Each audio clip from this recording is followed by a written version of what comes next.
até o final aí, então você fique atento que a gente vai parando e vai continuando. Eu quero falar com você sobre uma vida de superação. Não foi minha intenção falar de uma mulher, apesar de março, né, ser o mês que tem o Dia Mundial da Mulher, mas quando eu vi, eu gostei do princípio que eu queria falar, e aí acabou sendo uma mulher.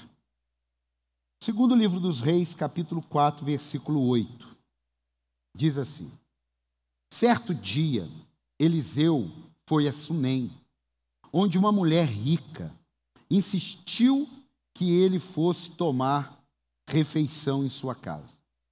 Depois disso, sempre que passava por ali, ele parava para uma refeição. Em vista disso, ela disse ao marido: sei que esse homem que sempre vem aqui é um santo homem de Deus. Vamos construir lá em cima um quartinho de tijolos e colocar nele uma cama, uma mesa, uma cadeira e uma lamparina para ele. Assim, sempre que nos visitar, ele poderá ocupá-lo. Preste atenção nisso. Sunem é uma cidade. O nome dessa mulher não é Sunamita. A Bíblia não fala o nome dela, mas ela tem muito a ver com a gente. A história dela tem muito a ver com o nosso cotidiano, com a nossa vida cristã, com a nossa vida de servo de Deus. Quem está aqui, diga amém. Primeiro, porque apesar dela não ter nome, ela tem as causas parecidas com a nossa. Às vezes você vai conversar com alguém, alguém conta um problema e você fala: puxa vida, eu estou vivendo um problema desse. Então você não sabe o problema da pessoa, mas a pessoa às vezes está com um problema igual ou maior que o seu. Quem está aqui, diga amém.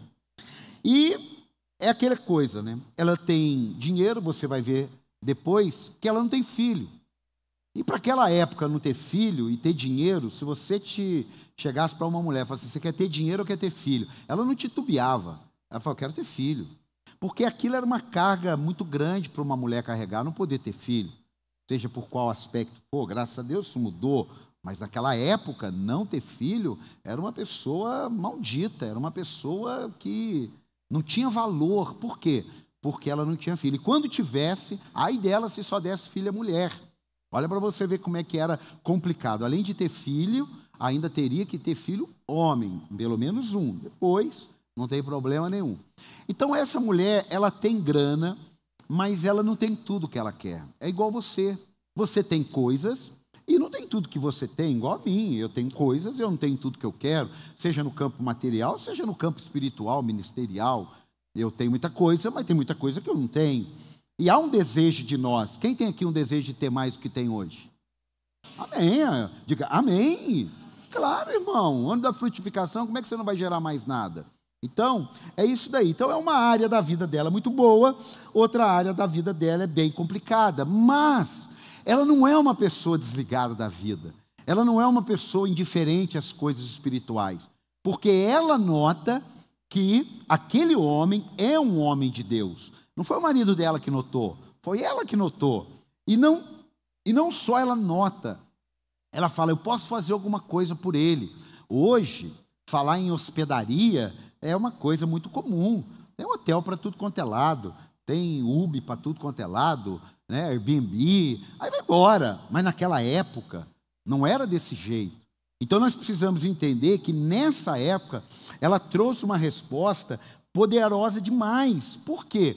Porque ela fala assim: poxa, eu vou fazer alguma coisa por esse profeta.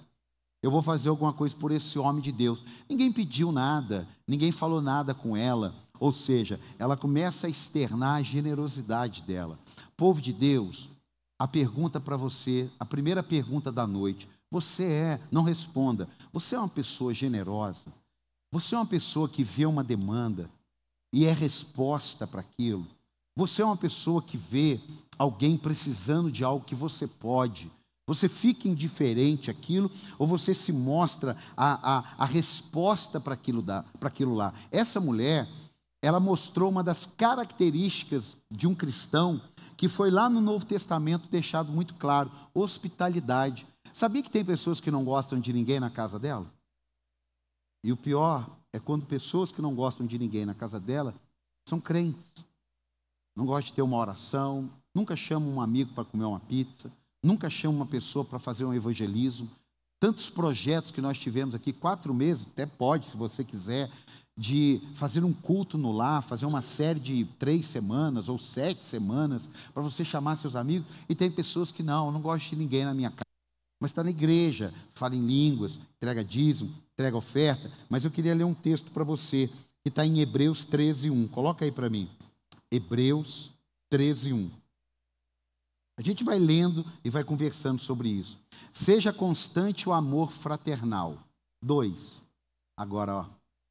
Não se esqueçam da hospitalidade, pois foi praticando-a que, sem saber, alguns acolheram anjos. Escute, uma coisa tão simples, que aquela mulher inspirada, cheia de visão, cheia de entendimento, ela falou: eu vou fazer um quarto para esse profeta. Eu vou fazer um quarto para esse profeta descansar. Mas não é um quarto qualquer. Eu vou pôr uma lamparina, eu vou pôr uma mesa, e eu vou pôr uma cama, eu vou pôr uma cadeira. O que eu quero dizer para você, amados? Não adianta você falar muito de Deus se você não for resposta para as pessoas. Esses dias eu estava numa sala e eu disse o seguinte: se você vai numa casa onde há necessidade e só ora, para mim você não é um cristão verdadeiro.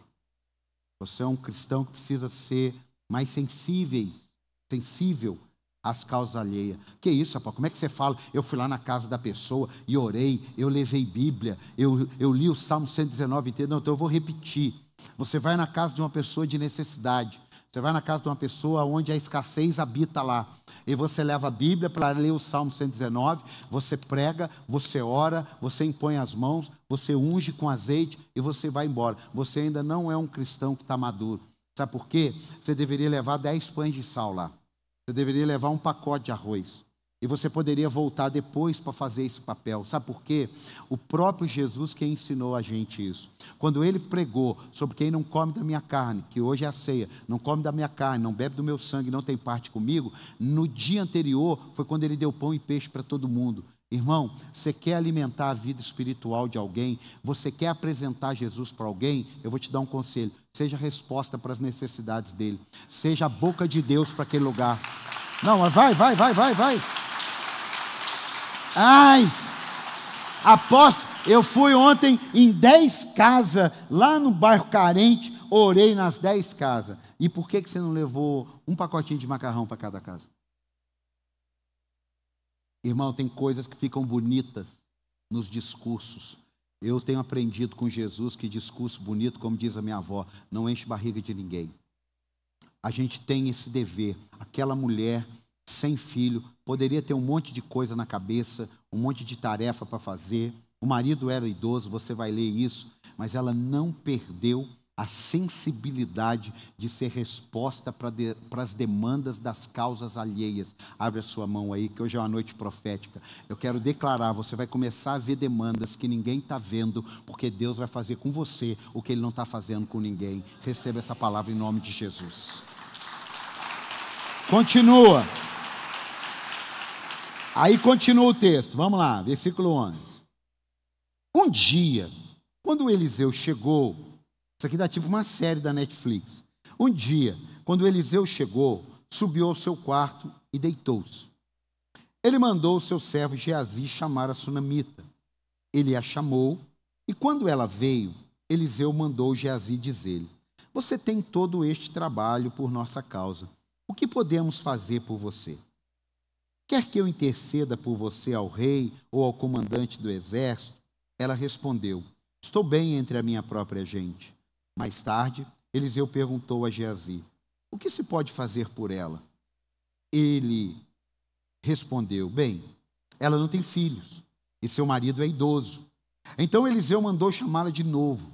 Geazi a chamou, ela veio até a porta e ele disse: por volta desta época, no ano que vem, você estará com seu filho nos braços. Ela contestou: não, Senhor, não, meu Senhor, não iludas a tua serva, ó homem de Deus. Mas como Eliseu lhe dissera, a mulher engravidou e no ano seguinte, por volta daquela mesma época, deu à luz a um filho. Eu vejo aqui um outro lado da moeda. O profeta também não é brincadeira. Eu acho que tão importante quanto vocês, nós líderes, nós pastores, também estarmos sensíveis às causas alheias. Veja que ela ofereceu para o profeta um quarto.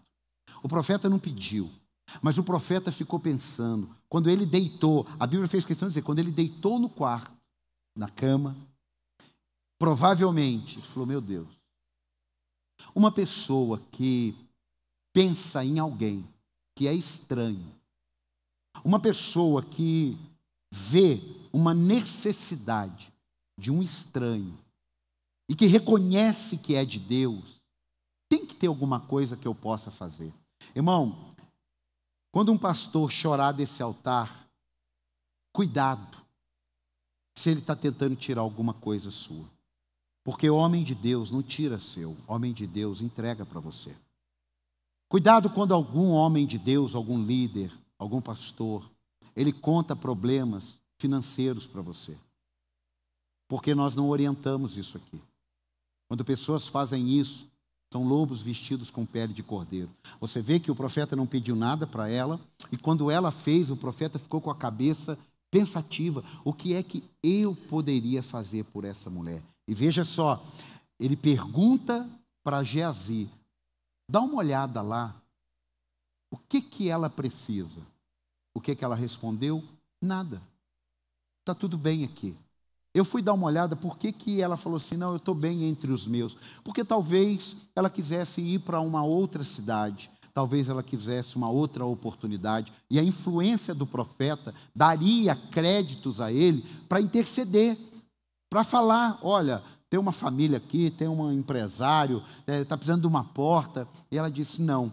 Agora o profeta não ficou satisfeito. Irmão, gente generosa não fica satisfeito com o não. É por isso que quando alguém, você sabe que está numa luta, você chega para ele e fala assim, amigo, estou vendo aí, você está desempregado já tem um tempo, você precisa de alguma coisa? A primeira resposta dele sempre vai ser, na maioria das vezes, não, está tudo bem. Sai e fica pensando, porque não está tudo bem. O profeta, ele sabia que o fato dela não ter filhos não era uma causa que ela precisava pedir, era uma causa comum. Era uma causa, assim, latente para a vida de qualquer mulher. E quando Geazi fala, olha, que eu saiba, ela não tem filho, o profeta não falou mais nada. Por quê? Porque era latente que uma mulher que não podia ter filhos gostaria de ter filhos.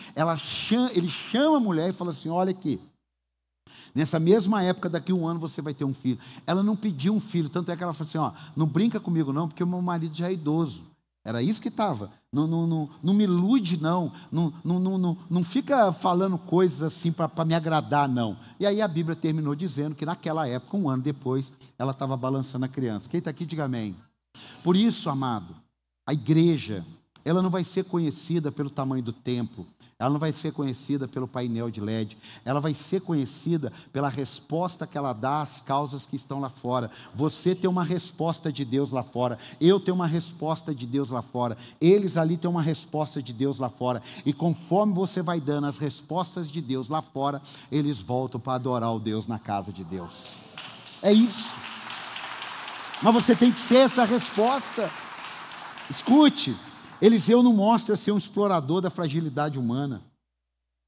Eliseu mostra ser o quê? Um agente de gratidão por aquilo que ele recebeu. Cuidado com pessoas que sempre querem que você faça, sempre querem que você entregue, sempre querem que você leva, mas nunca fazem nada. Aquelas pessoas que sempre organizam o vai quem quer, leva o que quiser. Alguém sabe o que é isso?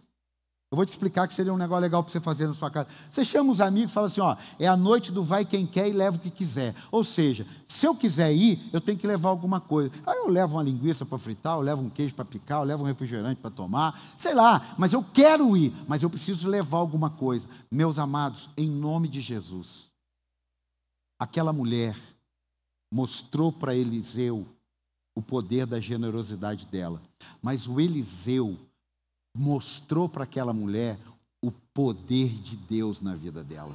Irmão, preste atenção nisso. Há um poder. Não adianta ficar vendo mensagem que, ai, olha o poder de Deus. Mas o que você fez com esse poder? Você foi embora para a tua casa e esperou domingo que vem? Você chegou amanhã no seu trabalho. E nem, pessoal, Deus abençoe vocês. Nem, pessoal, bom dia.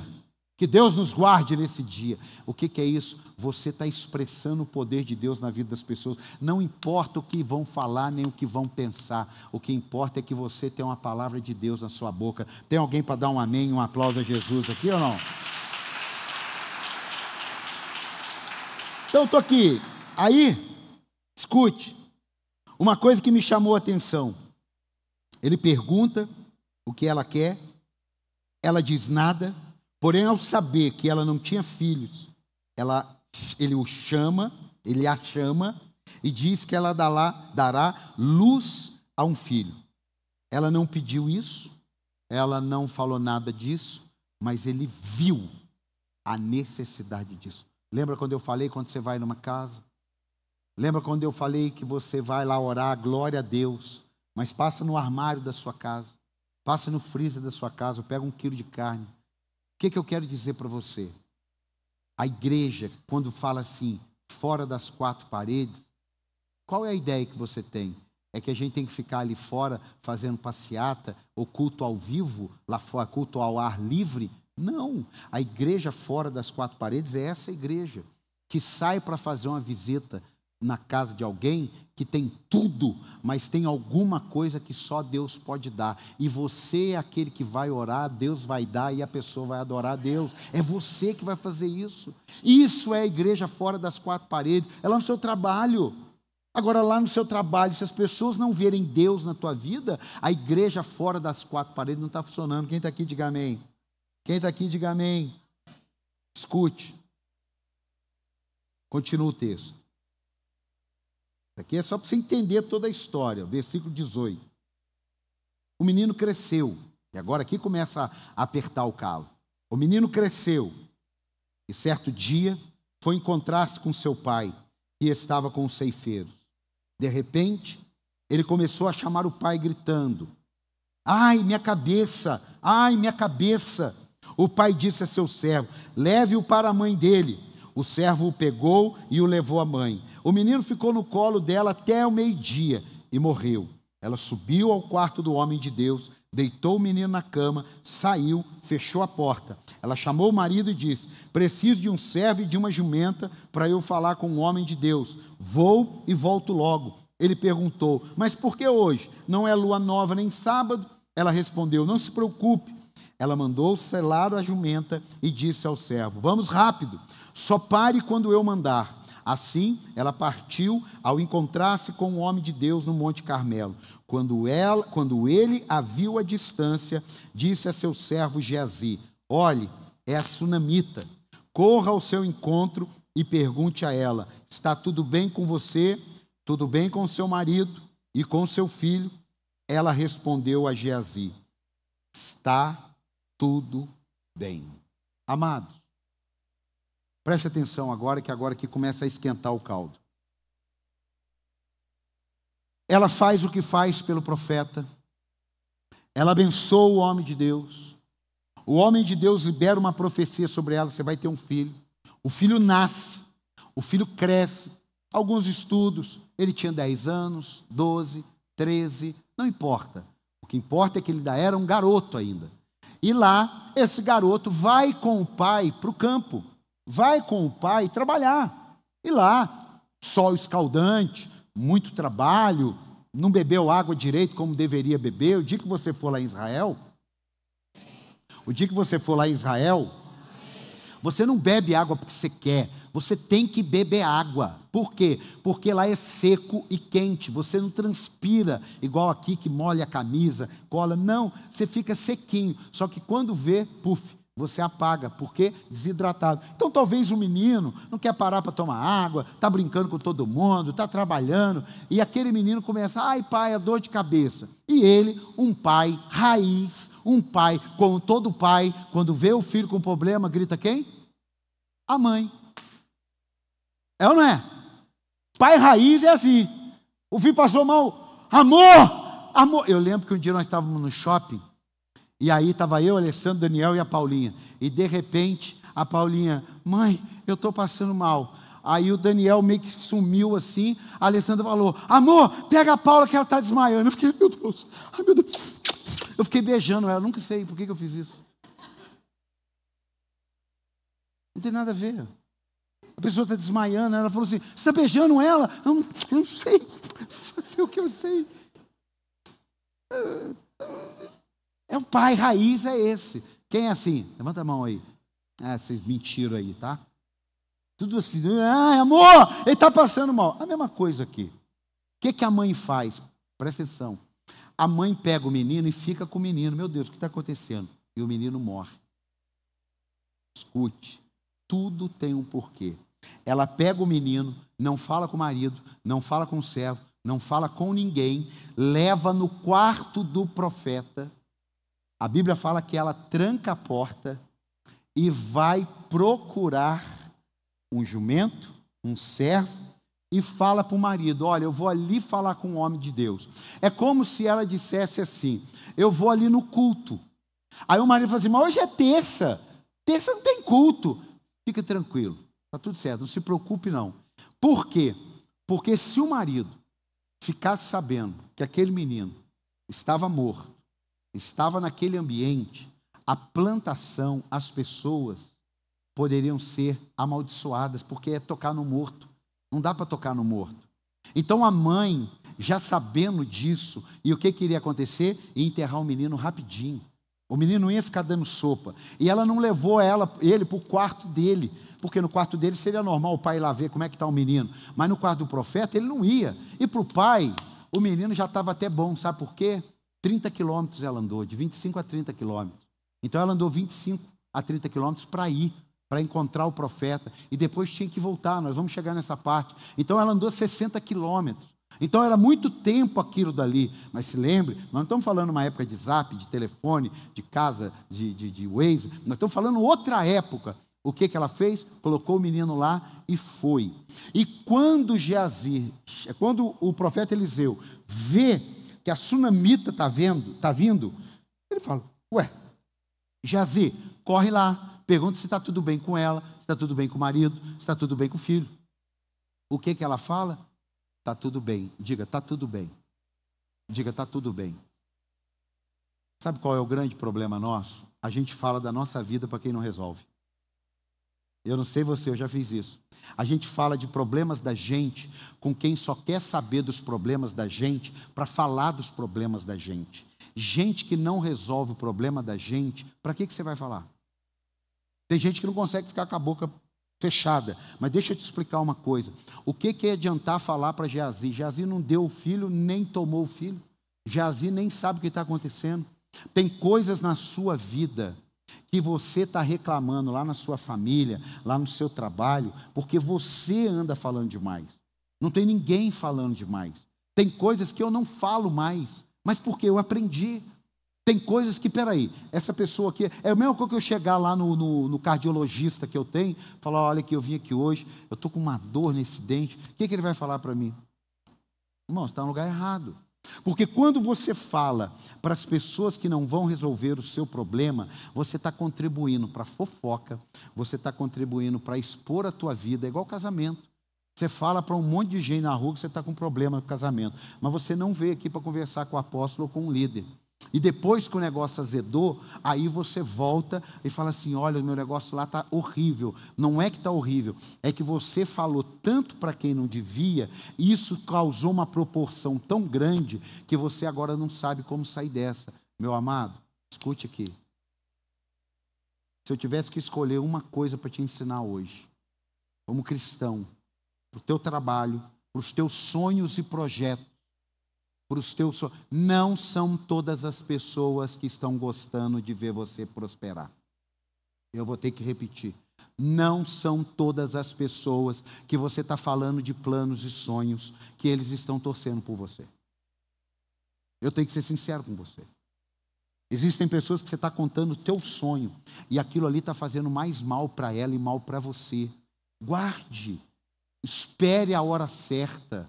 Espere o momento certo.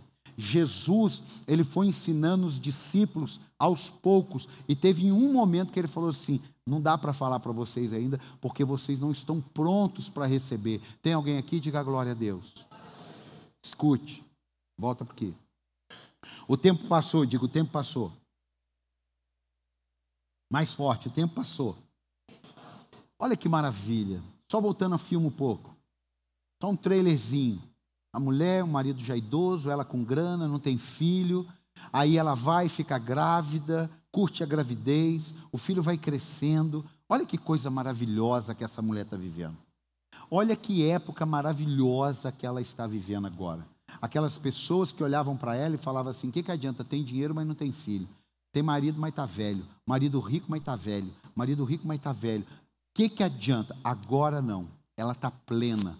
Só que tem um dia, irmão, que a luta se apresenta. Tem um dia que a adversidade, não manda um zap para você. Você está em casa? Estou passando aí. Não. Ela simplesmente arromba a casa, arromba a janela, arromba a porta e entra. E quando ela entra, irmão, ela não sai porque você fala sai. Ela entra e fica ali. Agora entrou uma crise na vida dessa mulher, como entra na minha vida, na sua vida. Quem está aqui, diga amém. A gente tem Deus, irmão, tem promessa de Deus, está tudo certo, mas entra uma adversidade. Isso não é para você jogar fora tudo que você aprendeu de Deus, jogar fora a sua fé. Isso não é para você desistir de caminhar. Isso não é para você dizer assim: amanhã, quer saber, eu estou na igreja, olha aí como é que está a minha vida. Não, irmão, isso é porque tem algo extraordinário vindo em sua direção. Isso não é chavão, isso é verdade, irmão. Por quê? Porque Deus é o mesmo Deus que te deu, é o mesmo Deus que tira, e é o mesmo Deus que dá em dobro. Foi assim na vida de Jó, vai ser assim na vida de qualquer um, que Deus tem um plano extraordinário. Pelo amor de Deus, faz alguma coisa aí. Aleluia. Eu creio nesse Deus. Olha, é a luta da perda, é a luta do abalo na família, é o desespero de não ter mais o sonho com a gente. Isso devasta a alma de qualquer um. Você sonhou com alguma coisa? Hoje eu vi na tarde, um finalzinho lá, um filme de terremoto, as coisas destruindo tudo. Gente que levou 20 anos para construir, chorando, porque o terremoto destruiu. Irmão, construir demora. Diga, construir demora. Mais forte, construir demora. Demora, irmão. Um ministério demora. Um casamento demora. Um negócio demora, mas para destruir,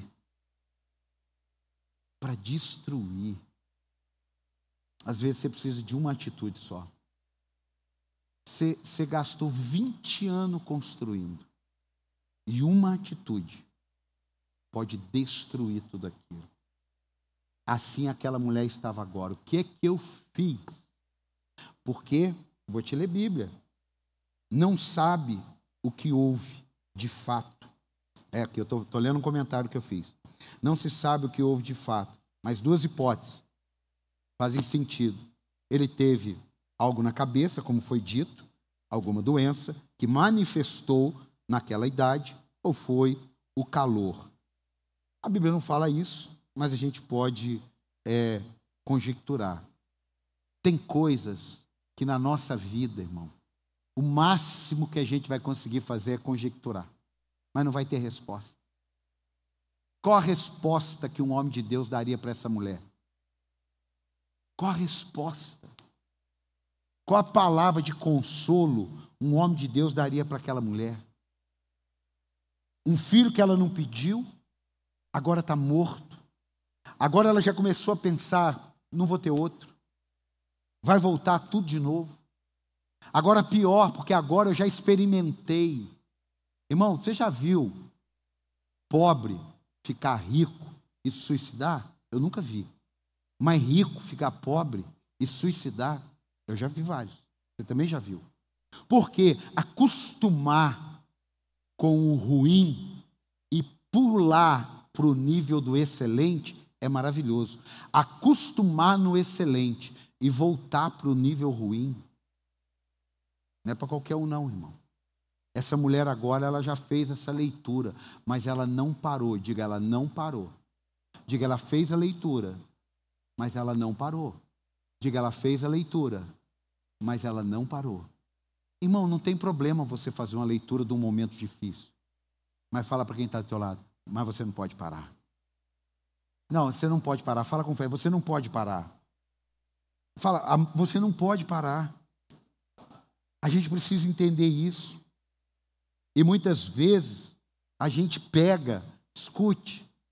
Eu estou lendo aqui didaticamente porque eu quero que você absorva o texto inteiro. Eu poderia ler uma frase, vir aqui. Não, eu quero que você entenda o quadro, porque o tema dessa mensagem é uma vida de superação. Digo, uma vida de superação. Digo, uma vida de superação. Escute, ela poderia muito bem ter falado o quê? Meu filho morreu, vamos enterrar o menino. Ela não fez isso. Ela não fez isso. Às vezes a gente precisa fazer, não o óbvio, mas fazer atitude de fé. Diga, atitude de fé. Lembra que eu falei para você que o marido perguntou? Mas lá não é lua nova. E não é sábado. Ou seja, não é dia de procurar o profeta, não é dia de ir na igreja. Aqui eu quero abrir um parênteses para você. Talvez a sua fé está engessada. Você acostumou com um padrão. E alguma coisa que você precisa sair do padrão, você não sai. Você continua na mesma batidinha do padrão. Você continua fazendo as mesmas coisas. Você continua até servindo do mesmo jeito. Você continua, você até senta na mesma cadeira. Tem gente que, ai de alguém que sentar na cadeira dele. Porque ele chega, tem uma pessoa, um visitante, está sentado na cadeira dele, ele chega e fica do lado assim. Oi. Eu sento aí. Esse lugar. Tem 20 cadeiras em volta. Esse lugar é meu. Eu paguei essa cadeira aqui há 10 anos atrás. Essa aqui que eu paguei. Inclusive tem uma meleca aqui que foi eu que coloquei. Para provar. Põe a mão aí para você ver. Padrão. Irmão, Deus não é um Deus de padrão. Diga, Deus não é um Deus de padrão. Uma hora ele fala para o cego, então veja. Outra hora ele cospe, faz uma lama, passa. Irmão, não interessa como Deus vai fazer. Creia que Ele vai fazer no nome de Jesus. Creia. Não fique colocando como Deus. Não. Tem hora que a gente precisa ter atitudes fora da curva. Diga, fora da curva. Diga, fora da curva. Diga, fora da curva. Ela encontra Geazi e age como se nada tivesse acontecido. Olha, continua o texto. Versículo 26. Preste atenção. Corra ao seu encontro, né? Aí eu voltei aqui. Corra ao seu encontro e pergunte a ela: está tudo bem com você? Está tudo bem com seu marido e com seu filho? Ela respondeu a Geazi: está tudo bem. Ao encontrar o homem de Deus no monte, ela se abraçou aos seus pés. Geazi veio para afastá-la, mas o homem de Deus lhe disse: deixa em paz. Ela está muito angustiada, mas o Senhor nada me revelou e escondeu de mim a razão de sua angústia. E disse à mulher: acaso eu te pedi um filho, meu senhor? Não te disse para não me dar falsas esperanças? Você vê que a pessoa, na dor, ela fica agressiva. Você vai ter que entender isso. A gente, pastor, líder, tem que entender. A pessoa na dor, ela fica agressiva. Os primeiros anos de ministério, aqui fica até uma abertura de coração, quando alguém ficava estressado por uma situação de luta, por falta de entendimento, eu levava aquilo até para o pessoal. Dentro de mim, eu sentia como algo pessoal, como se fosse um amigo meu falando comigo. Eu não entendi o que o profeta está fazendo aqui. Deixa ela em paz. Ela está angustiada. Agora veja só, como falsas esperanças se ela tinha um filho. A pessoa machucada, ela fala coisas que não deveria ser falado, que nem fazem sentido. Falsas esperanças, não. Eu falei que você ia ter um filho. Você teve um filho. Ele ficou 12, 13 anos com você. Ué. Onde está a falsa esperança aí? Falsa esperança se você não tivesse tido filho. Mas o profeta não fala nada. O profeta deixa ela. E aí continua.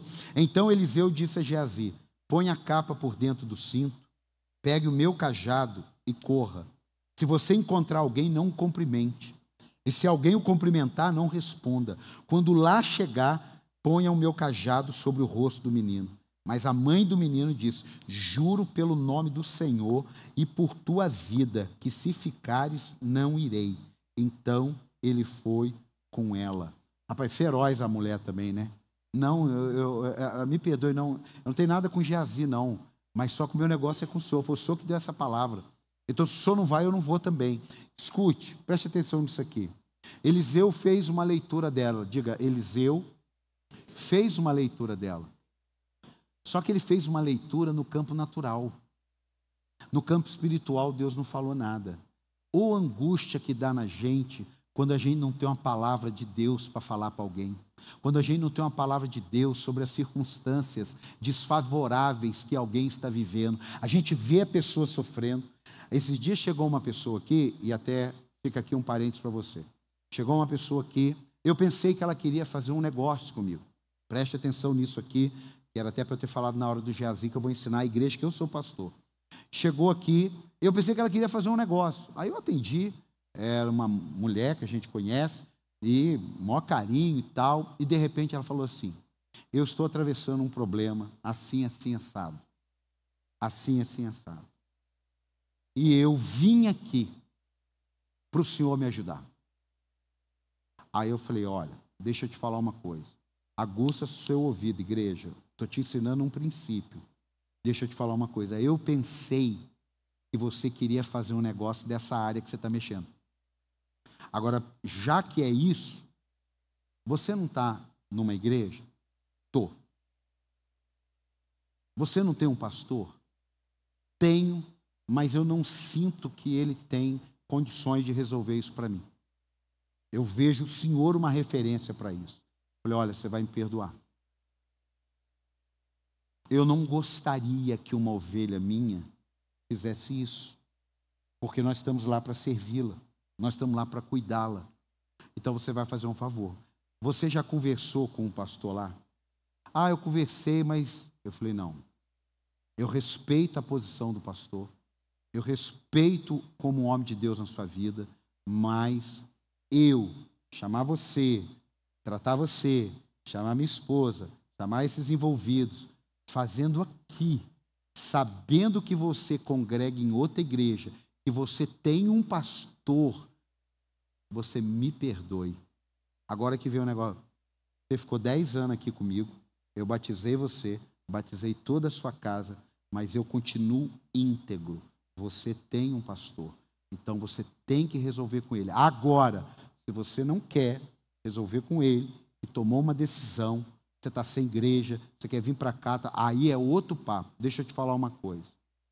Homens de Deus são íntegros. Eu vou repetir. Homens de Deus são íntegros. Quando você está no plano de saúde da Unimed, você só é respondido pelo plano de saúde da Unimed. Se você está no plano de saúde Porto Seguro, você só é respondido pelo Porto Seguro. Eu não sou como alguns pastores que fica tentando dar resposta que Deus não deu para a ovelha de outro aprisco. Você entendeu? Eu estou aqui para cuidar de você e velar pela tua vida, que é a ovelha que Deus me deu. E você pode ter certeza. Entendeu? Então já sabe. Já sabe. Ah, apóstolo, essa irmã aqui, ela é lá da Assembleia de Deus. Falar da Assembleia de Deus, tem 200 milhões mesmo. Ela é da Assembleia de Deus. Ela tem um pastor. Não é que eu estou me negando, mas é que não é assim, não. Isso é ética. Médico tem mais ética que muito pastor com outro pastor, mas isso é assunto por na mesa. Escute. Geazi, está tudo bem? O meu negócio é com aquele homem lá. É isso daqui. O meu negócio é com aquele homem lá. O meu negócio é com o meu líder lá. Nada contra você, mas eu tenho uma autoridade sobre a minha vida e tenho uma palavra de direcionamento sobre a minha vida. Tem alguém para dar um amém aqui ou não? Afinal, ele está vendo com os olhos naturais o que está acontecendo, mas não sabe, na revelação de Deus, o que aconteceu. Isso causa angústia nele. Veja, a sunamita generosa, ofertante, hospitaleira, mas agora está numa luta. Olha quanto que ela realizou, olha quanto que ela fez, e agora ela está numa luta. Irmão, luta não significa que Deus não esteja. Luta não significa que a promessa não aconteceu. Luta não significa que a promessa está cancelada. Luta, prepara para dar um glória aí. Luta significa que a promessa está a caminho. Dá um aplauso aí. Está a caminho. Aquilo que era uma promessa, agora já está chegando perto ela. Amado, escute. Eliseu toma uma atitude rápida. Leva esse remédio. O que ela fala? Não. Não. Negócio de pôr bordão, não. O negócio é contigo aqui. Ó. Aí continua, vamos ler, versículo 30. Daqui a pouquinho eu vou pregar, isso é só a introdução. Ó, fica bonito falar isso, né? Você está meia hora falando, daqui a pouquinho eu vou pregar. Foi só para fazer um charme. Escute, versículo 30. Mas a mãe do menino diz: juro pelo nome do Senhor e por tua vida, que se ficares, não irei. Então ele foi com ela.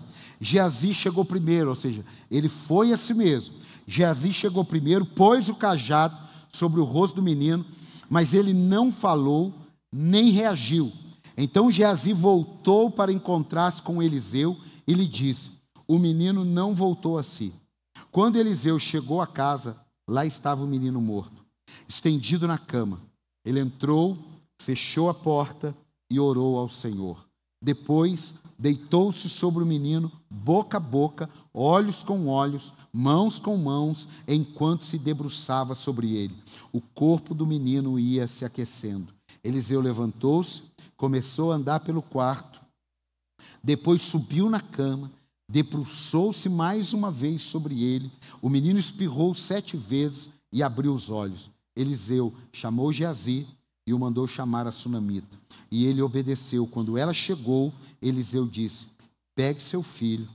Ela entrou, prostrou-se aos seus pés, curvando-se até o chão. Então pegou o filho e saiu.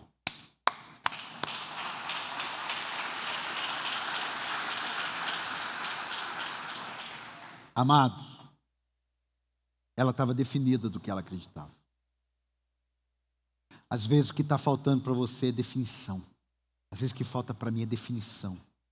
A pior coisa que tem é uma pessoa indefinida. Eu não sei se vou no culto, eu não sei se eu fico casado, eu não sei se eu vou naquele emprego, eu não sei. A pior coisa, ela estava definida. Ela estava convicta das suas crenças e de seus valores. Você tem essa convicção? Você acredita na sua oração? Você acredita no que você lê? Porque ler, qualquer um lê. Diga, ler, qualquer um lê. Qualquer um lê, irmão. A questão é se eu acredito no que eu estou lendo. Quando a gente ensina sobre pecado, você acredita que o salário do pecado é a morte? Quando a gente ensina sobre santidade, você acredita que sem a santificação ninguém verá o Senhor? Quando a gente ensina sobre dízimo e oferta, você acredita que é uma chave de prosperidade? Quando a gente ensina princípios como a dessa mulher, você acredita que você precisa ser mais hospitaleiro? Você acredita que você precisa ter suas convicções afloradas? Você acredita nisso? Ou você simplesmente é um ouvinte? Que sabe, que tem até informação, que tem até um conhecimento, mas você não tem suas convicções. Eliseu fecha a porta. Irmão, tem coisas que é só você e Deus. Quando Eliseu chegou, viu o menino, ele foi lá e trancou. Ele não fechou no sentido de encostar, ele trancou a porta, porque ele falou: agora, meu irmão, agora ou sai 2 vivos daqui ou sai 2 mortos daqui. Apóstolo, por quê? Porque o ministério do Eliseu foi colocado à prova, não por causa da morte do menino, mas por causa daquilo que o profeta fez sobre um morto. Se era pecado tocar num morto, o que dirá o profeta deitar, colocar a boca na boca do menino, o nariz no nariz do menino, o olho no olho do menino, a mão na mão do menino, o corpo no corpo do menino? Eliseu estava dizendo: ou vai ou racha agora. Porque se esse menino não ressuscitar, eu estou condenado. E ele fica tão de cabeça quente que a Bíblia fez questão de falar. Ele levanta do corpo e fica andando no quarto. Meu Deus do céu, vou morrer, vou perder, eu não sei o que vai ser. Ele fica. Quem já ficou andando para lá e para cá em algum cômodo do quarto sem saber como é que vai fazer alguma coisa? É isso que ele estava. É isso que ele estava. Meu Deus do céu. Agora eu já estou condenado mesmo, mas ninguém viu que eu deitei em cima do menino. Ei, ninguém viu. Ninguém viu. Mas eu já deitei. Eu sei que eu deitei. Eu sei que diante da nossa fé eu estou contaminado. Ninguém está aqui para ver, para falar que eu estou condenado. Mas eu sei que eu estou condenado. Porque quer saber? Já que está ruim, vai ficar pior então. Ele foi de novo. Irmão, sabe qual é o problema nosso? A gente tem que ter um cuidado para não viver uma vida com Deus assim. Vou vender meu carro. A tabela é 100 mil. Se Deus quiser que eu venda, é 110 que eu vou vender. Será que é assim que é a vida com Deus? Eu estou querendo comprar minha casa. A casa custa 300 mil. Se Deus quiser, eu vou pagar 250 mil. Pode acontecer isso? Pode. Mas isso não é relacionamento com Deus. Isso não é vida com Deus. Eu não estou dizendo que não acontece. Eu só estou dizendo que isso não é um estilo de vida com Deus. Porque quando o profeta olhou e não chovia 3 anos e meio, ele precisou ver uma nuvem do tamanho da palma de um homem. Não é uma mão, é do tamanho da palma. Com uma nuvem do tamanho da palma, ele falou, desce que vai vir uma abundante chuva. Mas teve uma nuvem do tamanho de uma palma de um homem. Meu amado, quando Eliseu viu, ou vai ou racha, ele foi de novo. Como é que você quer, na primeira tentativa sua não deu certo, você falar, Deus não está nisso? Ou o contrário. Como é que você quer, no seu primeiro tropeço de alguma área, comercial, profissional, espiritual, familiar, desavença, sei lá, o primeiro tropeço, você fala assim, bem que eu sabia, eu não devia ter entrado nessa. Como não? Você está igual aquela mulher que estava com um filho 12, 13, 14 anos no colo, agora estava falando, por que o Senhor me alimentou falsas esperanças? Falsas esperanças. É como se ela tivesse há 14 anos esperando o filho que ela nunca teve. Por quê? Porque ela estava sofrendo. Meu amado, cuidado. Quando você está no sofrimento, tem uma cegueira que rouba de você a realidade. Aquela mulher estava numa cegueira que roubou dela a realidade, que as esperanças dela tinham sido supridas sim. Agora era um problema que ela estava vivendo, era um novo problema que ela estava vivendo. Abre a sua mão aí, abre a sua mão aí. Eu quero declarar sobre a sua vida, você não vai ser daqueles que desistem, você vai ser daqueles que perseveram para a glória de Deus. É assim, irmão. Diga comigo, Eliseu fez de novo, tudo de novo.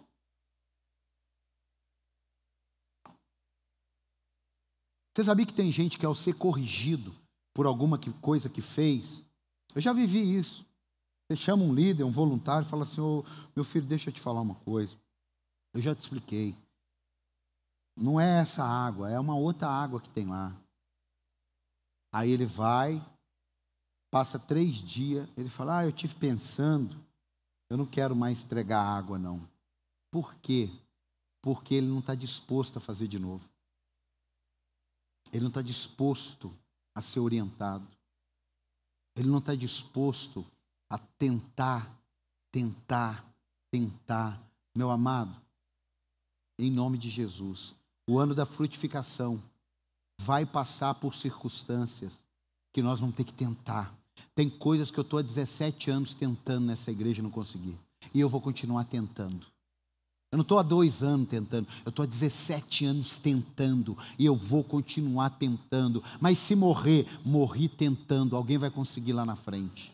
Tem coisas, meu amado, que não tem a ver com a sua vida só, tem sonhos. Eu me lembro, uma vez nós colocamos aqui um projeto, 20 igrejas no Vale do Paraíba, nós chegamos a 6, não chegamos a 20. Aí um dia animado aqui, eu falei, um dia nós vamos ter 1000. Nós não chegamos nem às 20. Mas eu quero dizer, tem sonhos que são maiores que eu. Tem sonhos que são maiores que você. Eu recebi um postzinho hoje de um amigo. Ele falou, você sabe quantas pessoas precisou para você nascer?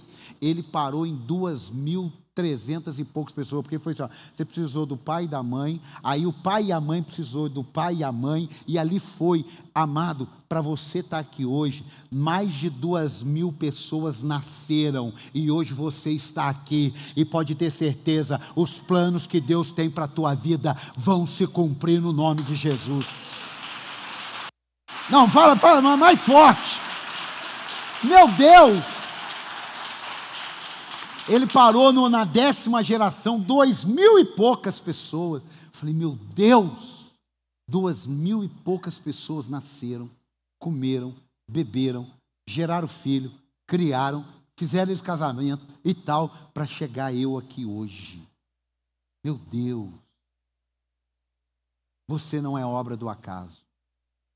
Você é fruto de um propósito eterno, escrito na eternidade, com caminhos que só Ele sabe, para cumprir o que só Ele quer. Louvado seja Deus. Dá um aplauso a Ele por isso. Ó.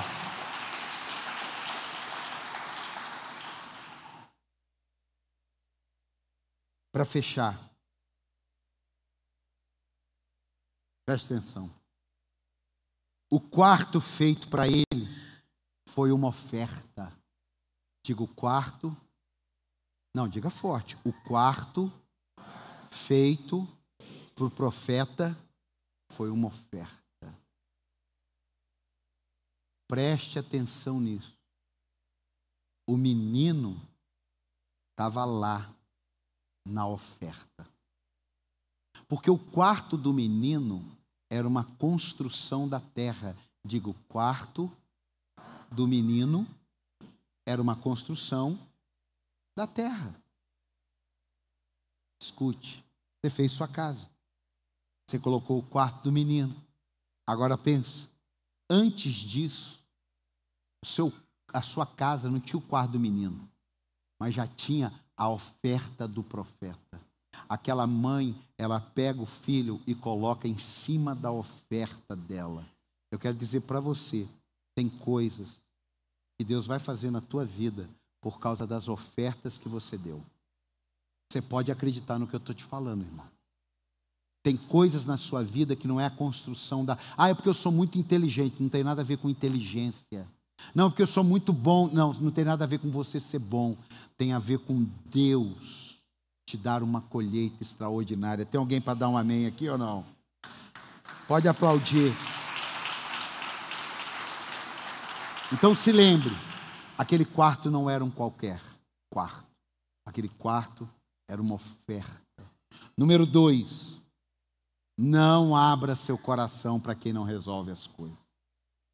Cada tópico desse aqui já daria uma mensagem. Não abra o teu coração para quem não resolve as coisas. Você entrou ali angustiado. Você está com um problema. Aí você conta para um, você conta para o outro. Você fala mal daqui, você fala mal de lá. Você alfineta dali. Você põe o seu parente no fogo. Você fala para sua mãe do seu marido. Você fala para sua tia do seu filho. Você fala, sai falando. Depois não sabe por que o seu nome está na boca. Depois não sabe por que a tua vida está exposta. Depois não sabe por que as coisas não rompem na sua vida. Fala demais. Aquela mulher falou, está tudo bem. Cadê o profeta? Simples assim. Está tudo bem. Está tudo bem com teu marido? Joia. E você? Ótimo. E seu filho? De boa. Cadê o profeta? Quem está aqui? Terceira coisa. A sensação ruim. E Deus não traz a resposta. Aquele profeta viu a sensação ruim que a mulher estava vivendo, mas ele não tinha uma resposta. Nem sempre você vai ter resposta. Nem sempre nós vamos ter a resposta. Nem sempre as pessoas terão resposta. Mas pode ter certeza, todas as vezes, Deus sabe o que está acontecendo. Eu posso não ter a resposta que você precisa. Você pode não ter a resposta que você gostaria. Mas saiba de uma coisa. Deus sabe do que está acontecendo. Feche seus olhos e diga: Deus sabe o que está acontecendo. Diga mais forte: Deus sabe o que está acontecendo. Mais forte: Deus sabe o que está acontecendo. Dá um aplauso a Jesus aí, vai.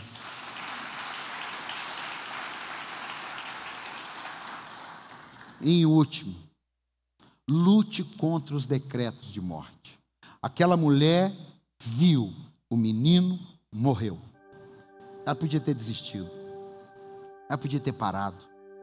Ela podia ter dito: amor, nosso filho morreu, enterra ele.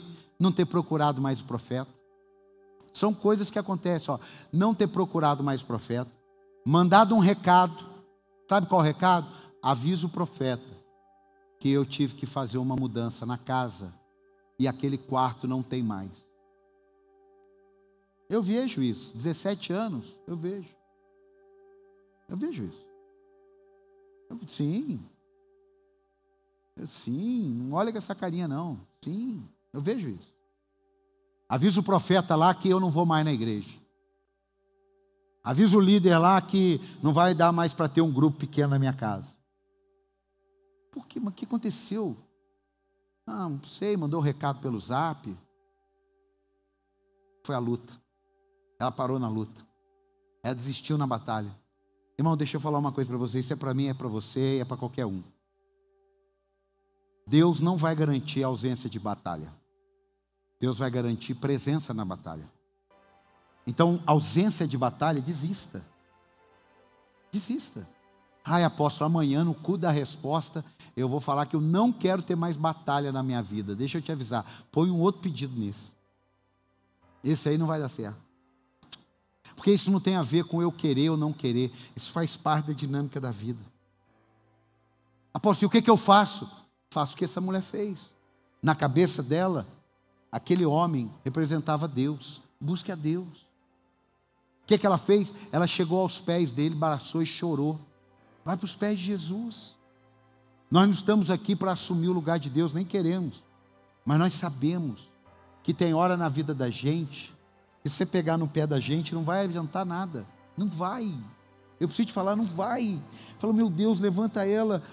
Lembra que Paulo, o pessoal começou a beijar ele. Ele falou, gente, pelo amor de Deus, eu sou um ser humano como vocês. E aí aquela vidente, às vezes ela falava, Paulo, servo do Deus Altíssimo. Paulo, ela falou, arreda-te de mim, Satanás. E a pessoa ficou liberta. Não é assumir o lugar de Deus, mas é se colocar na brecha para trazer vida ao que está morto. Eu estou aqui hoje, Deus está aqui hoje, a palavra foi ministrada. Eu quero declarar sobre a sua vida, não aceite decretos de morte, ainda que está morto na tua mão, não está morto diante de Deus, mas já cheira mal, pode tirar a pedra, que tem ressurreição para alguém aqui hoje. Pode tirar a pedra, que tem coisas que estavam mortas, sonhos que estavam mortos, coisas que estavam mortas. Hoje, para alguns aqui, para alguns, Deus está tirando a pedra. Para alguns aqui, Deus está ressuscitando alguma coisa. E para outros, continue, não desista. O Deus que você serve continua com você todos os dias da sua vida. Vamos ficar de pé? Hoje é ceia. Hoje é uma noite de renovação. Não abra a sua ceia, não. Não abra, não. Deixa ela fechadinha aí. Escute.